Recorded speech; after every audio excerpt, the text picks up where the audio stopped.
Нет, дело в том, что, конечно, вот находка серебряного ритона, и вообще это был первый могильник на нашей территории под небольшими курганами. Ну, его называют, назовем его курганный, хотя это не совсем правильно, потому что там есть и грунтовый захоронение курган. Конечно, это была сенсация. Конечно, это была сенсация, потому что, чтобы так далеко на север продвинулись какие-то степняки, это было сенсацией, и потом уже были открыты другие памятники этого типа, но тогда это был первый памятник, и, конечно, это была сенсация.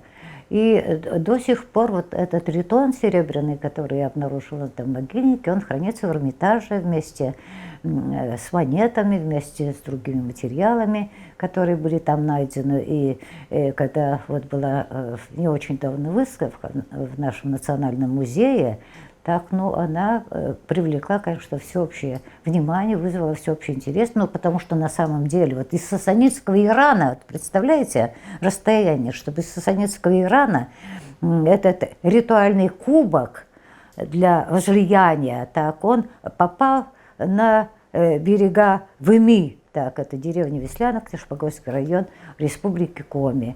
Или что западноевропейские монеты X-XI веков в верховьях Выми. Ну, трудно было даже предположить, что это было возможно в то время.